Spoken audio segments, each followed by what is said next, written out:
Nous y voilà, nous y sommes. Depuis 50 ans que cette tourmente menace dans les hauts fourneaux de l'incurie de l'humanité, nous y sommes. Dans le mur, au bord du gouffre, comme seul l'homme sait le faire avec brio, qui ne perçoit la réalité que lorsqu'elle lui fait mal. Telle notre bonne vieille cigale à qui nous prêtons nos qualités d'insouciance, nous avons chanté, dansé. Quand je dis nous, entendons un quart de l'humanité, tandis que le reste était à la peine. Nous avons construit la vie meilleure. Nous avons jeté nos pesticides à l'eau, nos fumées dans l'air. Nous avons conduit 3 voitures. Nous avons vidé les mines. Nous avons mangé des fraises au bout du monde. Nous avons voyagé en tous sens. Nous avons éclairé les nuits. Nous avons chaussé des tennis qui clignotent quand on marche. Nous avons grossi. Nous avons mouillé le désert, acidifié la pluie, créé des clones. Franchement, on peut dire qu'on s'est bien amusé.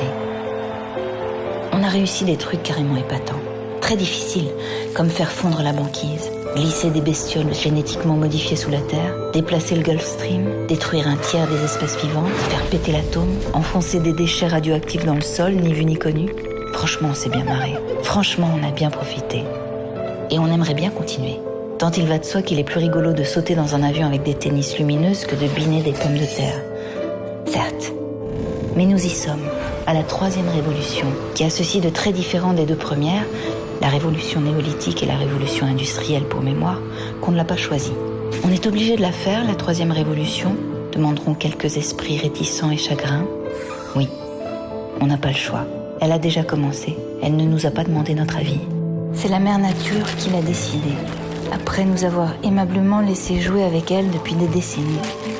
La mère nature, épuisée, souillée, exsangue, nous ferme les robinets. De pétrole, de gaz, d'uranium, d'air, d'eau. Son ultimatum est clair et sans pitié. Sauvez-moi ou crevez avec moi. À l'exception des fourmis et des araignées qui nous survivront, car très résistantes, et d'ailleurs peu portées sur la danse. Sauvez-moi ou crevez avec moi.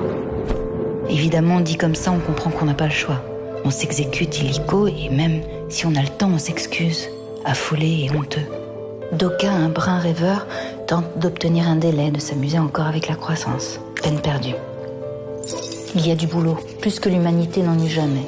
Nettoyer le ciel, laver l'eau, décrasser la terre, abandonner sa voiture, figer le nucléaire, ramasser les ours blancs, éteindre en partant, veiller à la paix, contenir l'avidité, trouver des fraises à côté de chez soi, ne pas sortir la nuit pour les cueillir toutes, en laisser aux voisins, relancer la marine à voile, laisser le charbon là où il est. Attention, ne nous laissons pas tenter, laissons ce charbon tranquille, récupérer le crottin, pisser dans les champs. Pour le phosphore, on n'en a plus, on a tout pris dans les mines, on s'est quand même bien marré. S'efforcer, réfléchir même, et sans vouloir offenser avec un terme tombé en désuétude, être solidaire avec le voisin, avec l'Europe, avec le monde. Colossal programme que celui de la 3e révolution, pas d'échappatoire, allons-y. Encore qu'il faut noter que récupérer du crottin, et tous ceux qui l'ont fait le savent, est une activité foncièrement satisfaisante, qui n'empêche en rien de danser le soir venu. Ce n'est pas incompatible, à condition que la paix soit là, à condition que nous contenions le retour de la barbarie, une autre des grandes spécialités de l'homme, sa plus aboutie peut-être. À ce prix, nous réussirons la 3e révolution. À ce prix, nous danserons, autrement sans doute, mais nous danserons encore.